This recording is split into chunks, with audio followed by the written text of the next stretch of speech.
Hello. Yeah, thank you for this invitation. It's the first time. It's the second time I'm in Turkey, but it's a long time ago.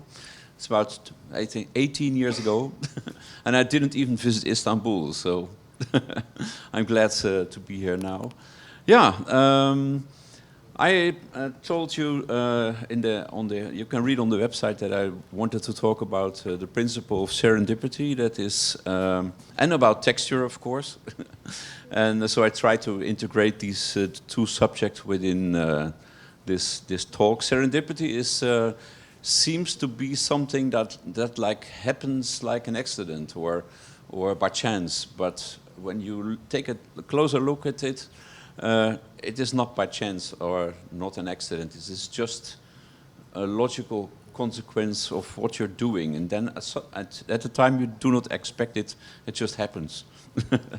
And that's an aspect that I encountered during my career, and I think. There were some things that may look like a coincidence are in fact not a coincidence. So that's next to texture. That's the thing I'm talking about. Yeah, when I was still in school, I also like Tobias wanted to draw letters, and I didn't have the slightest idea of what it would look like, what it would be like, and then I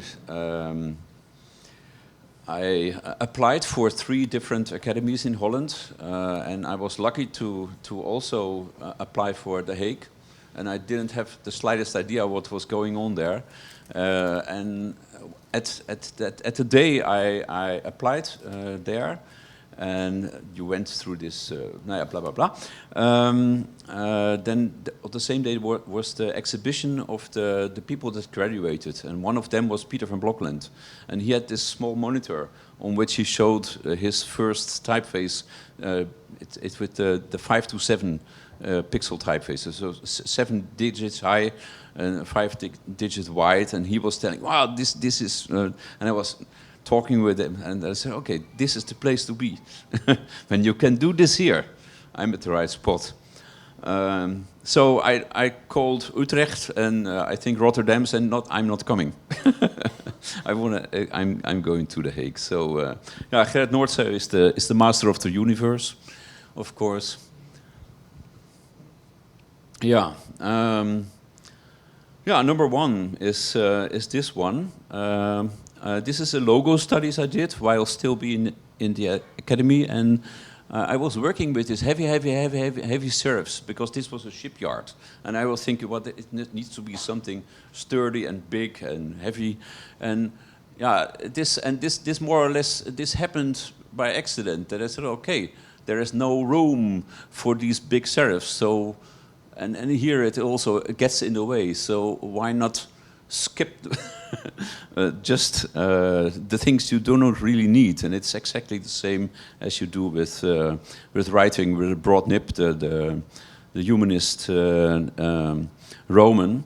So I combined what I learned in handwriting with studies for this logo, and when the logo was there, I said, why not make the other characters too? So this is. Yeah, I think it is my first complete alphabet. I'm not completely sure, but I think it is. It is never issued, so but it will be. So don't take a take on it. The second case is this one. It's I had been drawing on a humanist sense, and I. Was visited. Gerrit Noordzee took us, as still being students, to the ISType conference in Kiel, 1985, and he introduced us to all of his colleagues. So wherever we were, I said, "You have to meet my student. This is him, and this is blah blah blah." And then look at their work. So yeah. After the conference, we had this working seminar in Hamburg, and yeah. the company of Scangraphic, which was then a manufacturer of phototype setting equipment, said to us, well, when you guys are here, your students, you can all draw type.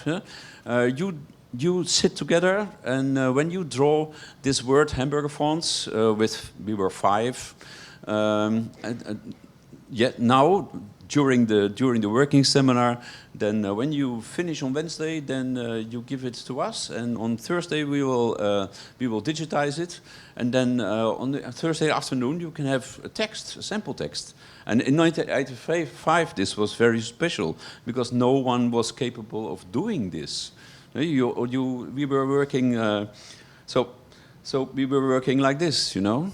We make drawings and then went to the repro camera and made stats and glued them up together, and then they did a copy of them in a smaller size. So it took you about 2 days or to finally look at your characters, but then in smaller size. So yeah, this was of course an interesting thing. I was lucky that I took these drawings with me, and yeah, and Volker Kuster, which was here, the type director, he said, "Well, you have another alphabet. Just give it to me. You know, we will also digitize yours." And he was kind of yeah, interested in it. And so I also got a sample text of my own alphabet here, just the word hamburger fonts. They forgot the T for some reason. I don't remember why. But yeah, this was amazing at that time. It was so. This is my own alphabet, and this is Volker Kuster's alphabet here. And now you see why he was so interested. He was working on the same thing. This it was published about 4 years later. Or 3. So we shared a vision. That's the idea. So sometime later, they were looking for somebody for the type department, and via Gerrit Noordzij called me and said, "Albert, you are the only one. You never finished your studies." And you're the only one that all your other colleagues they either have a company or they have this and that or they have children. They are all very good, but who is going to move to Hamburg? And I said, well, me? And I said, yes, well, of course you can. And I said, well, Hamburg is far away, it's 500 kilometers. And they said, well, you can go there, and if you don't like it, you can come back. I said, okay, you got me. So then I went to Hamburg and stayed at the company of Scangraphic about 4 years, I guess. And yeah, phototype setting manufacturers all went bankrupt, most of them. And so I switched. So I got another occasion. The company that delivered digital outlines to Scangraphic was the company of URW.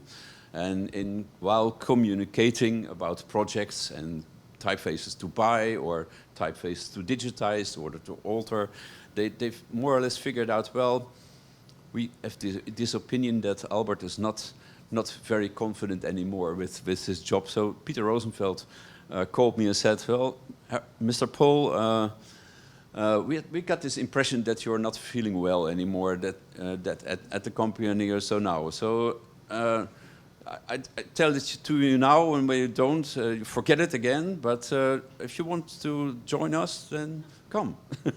So yeah, I went to URW. This is on the left. We have Peter Caro, inventor of digital type.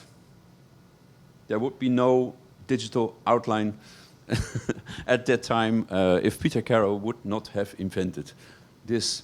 The other ones are Peter Caro is still alive. He is 85 now. So yeah, this is you saw this in Tobias' talk here. The digitizer we worked with. There were also Eben. I think you also showed this. This is so. Whenever you see these funny drawings in books about Frutiger or something, and you see these marks on the outline and not off curve, then it's Icarus. Okay. Yeah.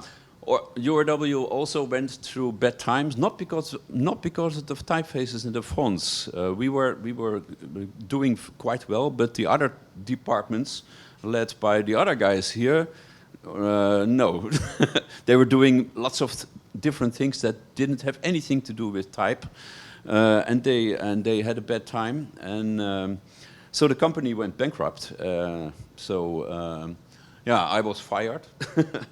And I went to the ISType conference in San Francisco, 1994. And when the congress was over, I stood on the street, and I wanted to take a cab to the airport. And next to me was Erik Spiekermann, and Erik said to me, "Well, Albert, nice to meet. Shall we share a cab to the airport?" And I said, "Oh, okay, yes." So I jumped into. We went to the ride, and he said to me, "Well, Albert, I heard. I get the impression that this was before I was fired.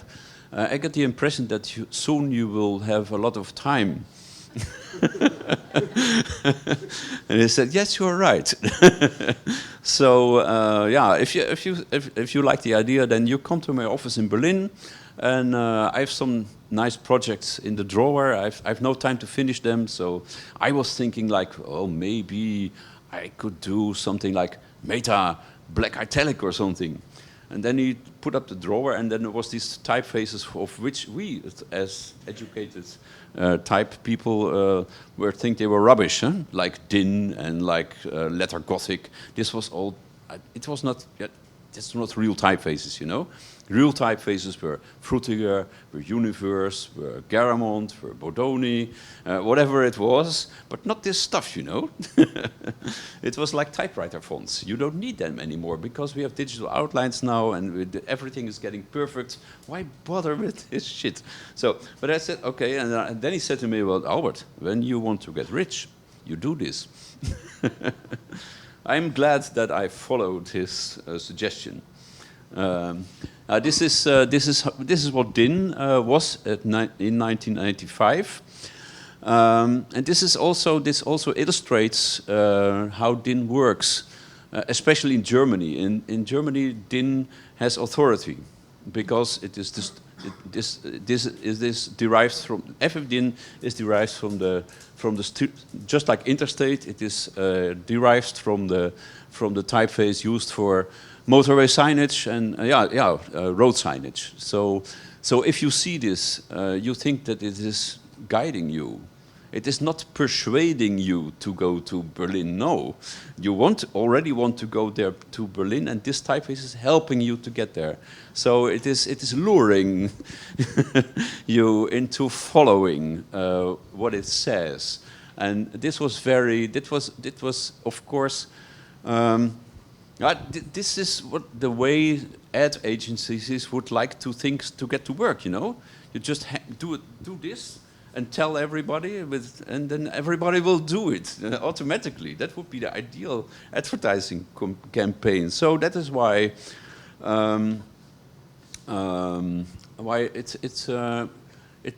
it tended to be popular. There's one thing in between. This is this one here. I did DIN 1995. It was released in November, so it's almost 30 years ago now. I thought, I had the impression, well, in fact, I'm a graphic designer, and the world of type, I didn't believe in it at that moment. It was nice that Erik Spiekermann asked me to do DIN, but yeah, it's funny typeface, you know. So I figured I have to get back to graphic design. So I digitized everything I did on the academy that was falling apart because the glue was drying. It was all pasted up, you know, we didn't have computers. So, and I went to several ad agencies and or the design agencies and showed them my portfolio. And then, I was waiting and waiting and waiting. And then I got into a sort of co-working space, and I went there. I got a new telephone number, of course, and a desk and shelves for the books. And then my wife said to now she's my wife, but then she was my girlfriend. Said to me, "Well, Albert, you moved everything out of the room here, and you're happy to have your stuff in the office, but the answering machine of the phone still tells that your office is here, and I think you should change that." Yeah. And I said, "Well, I'm not going to change that because I didn't tell everybody yet." Huh? So in the second week I was in the office, the phone rang. And I said, "Yeah, it's Albert Jan Poel." Nobody was calling me. So okay. And he said, "Yeah, this is so-and-so from the agency of Syndicate. And yeah, you were here about 2 months ago, and you showed your portfolio with you can do things with type and blah, blah, blah. And yeah, I called your number, but the funny thing is, yeah, you were not there." And there was this answering machine still running and telling me the new phone number. I said, "Okay." "Yes, of course." I come by and said, "Yeah, we did just JET. JET is gas stations. And this is the old logo on the left, and they did the logo on the right." And they said, "Well, we think we should do more than this. Can you think of a typeface that fits with the logo?" So they did some experiments with Gil Sans and figured out, well, it's not going to work. So yeah, this was my first commission for a corporate typeface. It is still being used. And yeah, this is no, there's more than I can tell about this. But this is how they think and how they look like. And this is me a few years ago. This is gasoline for designers, you know. So if you ever go to Germany and are in need of fuel, this is the place to go. Yeah. So things went on. And there was this and then we had the liberalization or privatization of the energy companies, which were until that time stately owned. And yeah, that was privatized. So there was this company called Yellow, without the W, and they started to sell contracts for private households to obtain electricity. And this was the commercial spot they did. It was yellow, good, cheap, yellow, and that's everything, nothing else. So this is in fact what was visualized by the traffic sign. You tell people ta ta ta, and they believe it. So and they were quite successful with this, and yeah. What they did, they had this second commercial spot in which they went on the streets and asked people from what color do you believe electricity has, and they said what was in the ads. You know, I believe that this was the campaign. I believe that electricity is yellow. So people would respond. Yes, electricity is yellow. Yes, of course. Yeah, because they were told to. They were guided to follow the message. So, and the good thing for DIN was was doing reasonably, but not really good. But at this time, all the other agencies, what's going on here? It is just yellow, and this typeface, and nothing else. And everybody wanted to copy this. So how to be successful as this brand? So everybody was using DIN all the time. From this was the initial campaign that made the sales figures go up. That's yeah. So another case was this one here. Our neighbors. One of our neighbors celebrated his birthday, and I went next door, and I sat there and got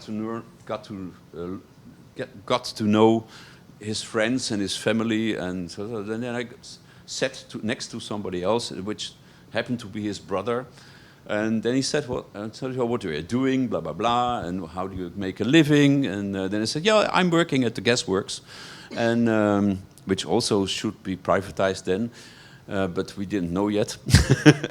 And So yeah, I have a new job. I do PowerPoint presentations for these funny people here, and blah blah blah blah. And then the advertising is so bad; it needs to be changed, and the logo is also bad. And you know what I really would like to have, because he knew I was a graphic designer. I told him before, and his fourth sentence was to me said.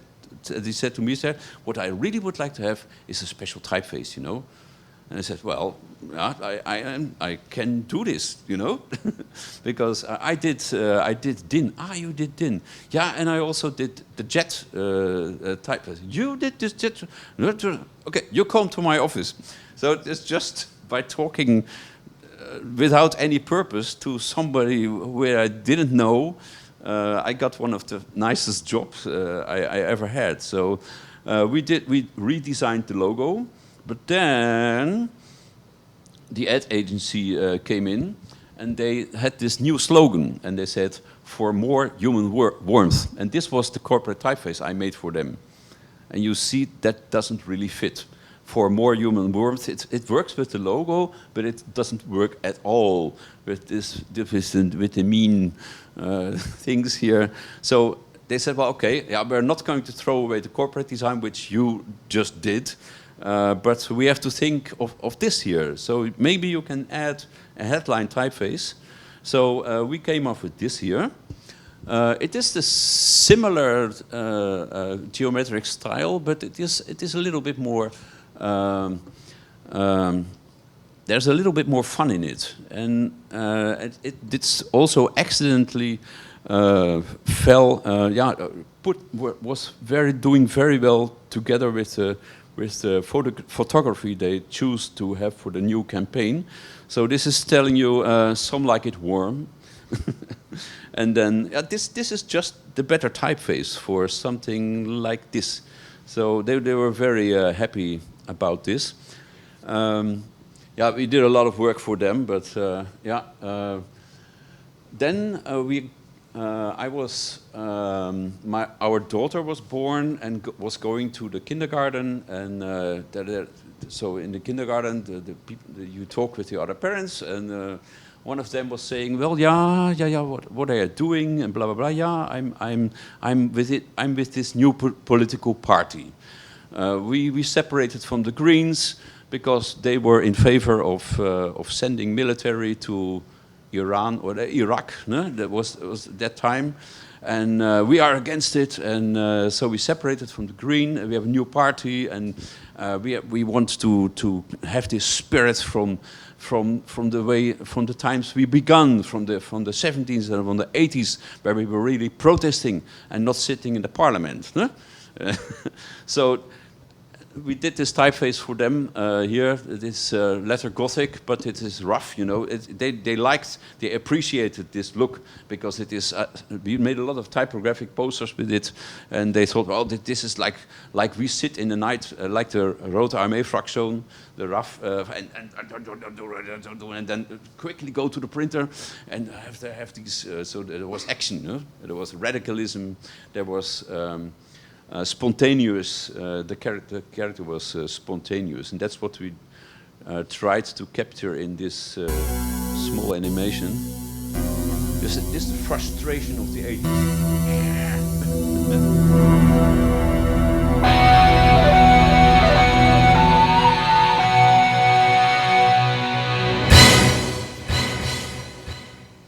Okay. Yeah, this is, eventually, at that time, there were some Greek guys who robbed DIN. They stole it, and they added characters to it, Greek characters, and Fontshop figured out that it happened, and they said, "Well, let's turn our enemies into friends." And they said, "Well, okay, you did these things, but they are illegal, and but we can make a deal. You send us your typefaces. You send it to original designers. They can give their comments. Maybe there will be some improvements, some changes. You agree about this. We don't interfere. But in the end, we want to have a product of both of you say that it's okay. and then you are selling this typeface in Greece, and we sell the same thing in Germany and everywhere, and we share the royalties. So, and they come up with this thing on the left, and yeah, I got into it, and then we figured out that this was modernist here. So you have this character without the tail here, and this one here without exceeding the X height. So there was a lot of criticism on it. People call this Latinization, but this was invented by the Greek.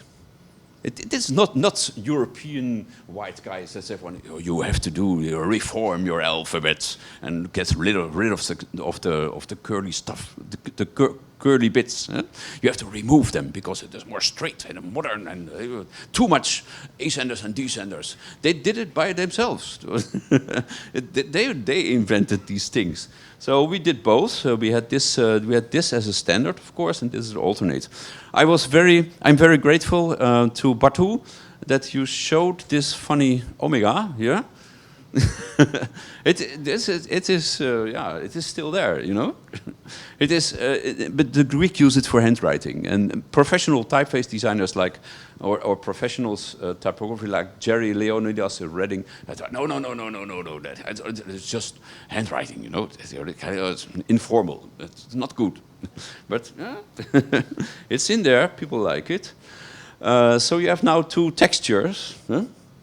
You can choose from. It is this one and this one. So with all these possibilities of having this alternate tonos and having more or less ascenders and descenders, it's quite a difference what your Greek text will look like. I think it's something interesting to play with it.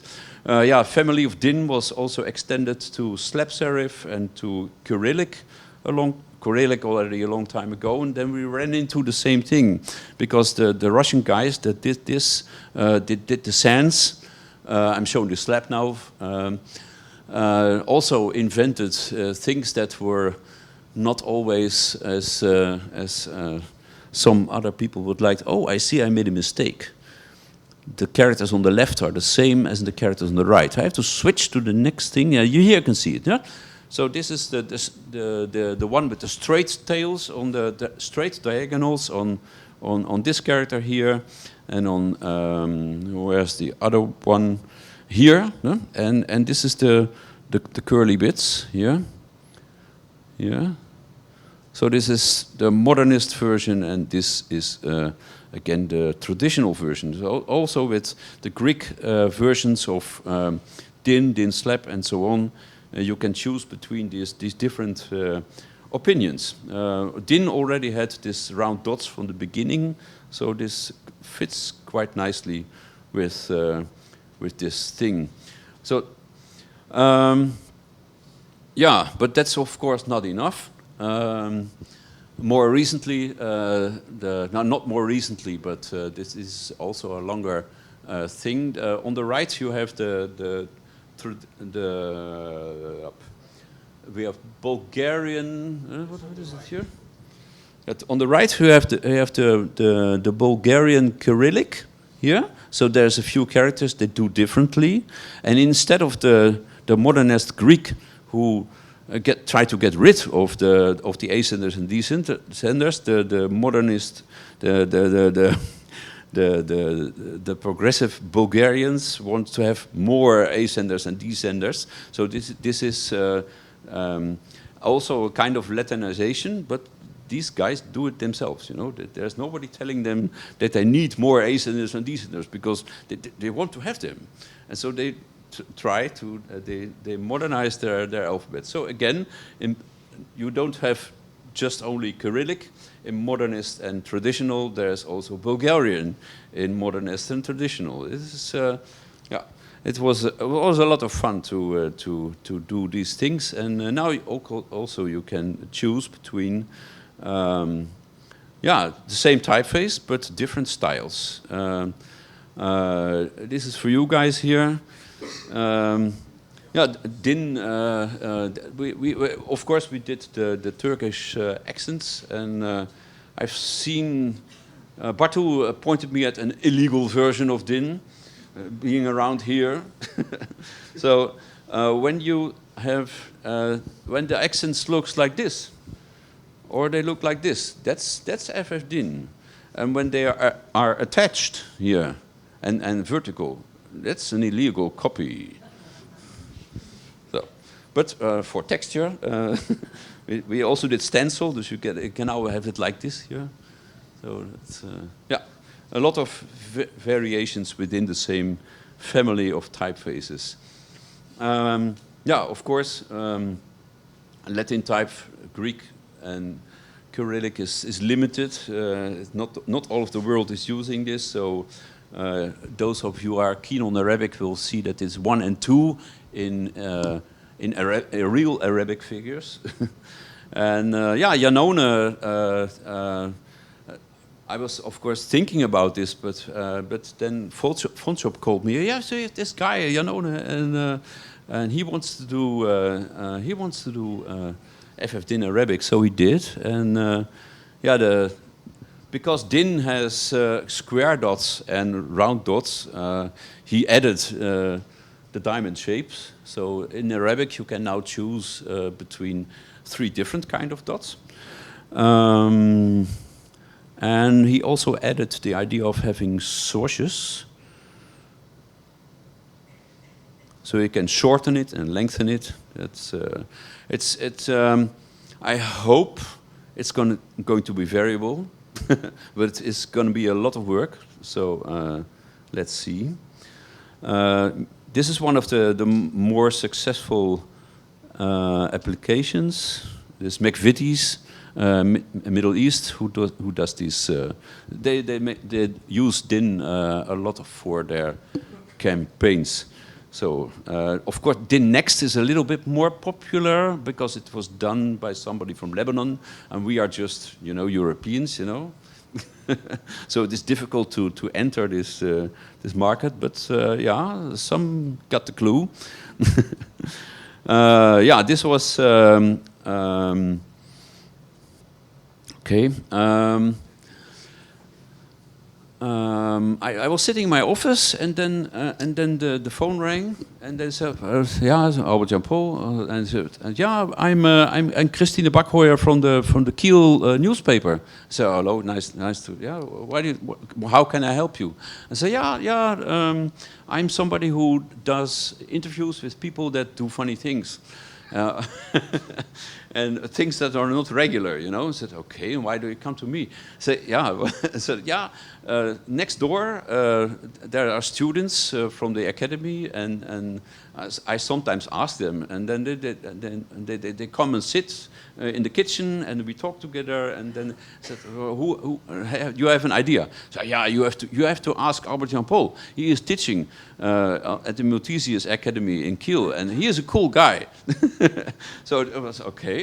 I said, yeah. We do an interview with you, and we come to the classroom, and yeah, and then I was at the front page of the Kieler Nachrichten. Where is it? So they photographed me in front of the blackboard, and yeah. So interview was in the newspaper. 1 week later, the phone rang again, and they said, "Yeah, this is Kati Bochhoff of the local television company. So we saw you in the newspaper, and we want to do a feature about you." And I said, "Okay, what? Yeah, and they were thinking, then this photograph, and we will come and then make a video." It's the plague of designers, You never get to. This is the last thing. This is for a church.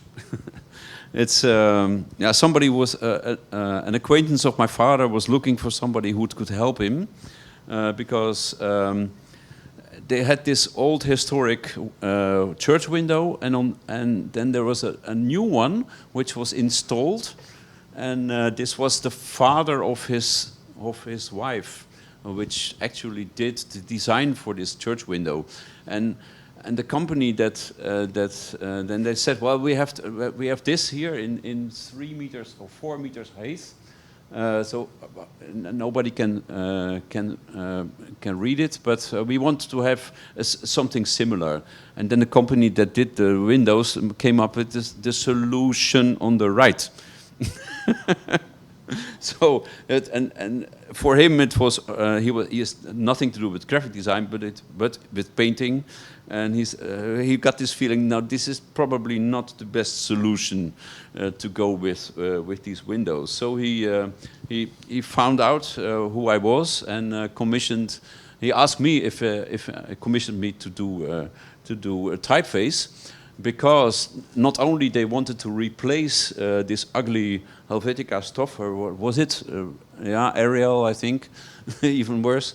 We also want to have 2 little windows, like the copies from what is above, and then we want to mount it on ISType, yeah, so that you can actually read what is in 4 meters height. So I tried to. What I did is I tried to capture this Art Deco style with all of this. There is a lot of ligatures in it, like here, and there is funny capitals that are a little bit bigger, like just we saw in the Bartu lecture. This is the same trick, and yeah, here the OO go together here with 2 accents on it. So there was a lot of funny things to do. The figure 1 was always diagonal for some reasons, but not always. There was also a straight one. So it was a lot of fun. And to get this on the width of the windows, the characters is also there are wide characters, there are narrow characters. Now this is only done for the church. Maybe I will turn it into a variable open whatever type, so that you can play with it. But for now, it is just the texture of the messages in the church. So yeah. Thank you for your attention. Oh no, this is one more. This is my latest typeface. Sorry, I accidentally ran into these street signs. I was actually living in this street for many years, and I never noticed this until another street in the neighborhood of the school where my daughter was going to. There was this. I found another one. I found this funny sign. I said, "What is this? Have you seen this anywhere else?" No. But then a few days later, I went to another street, also more. I said, "What? This is almost the same. Maybe it is the same as this funny sign."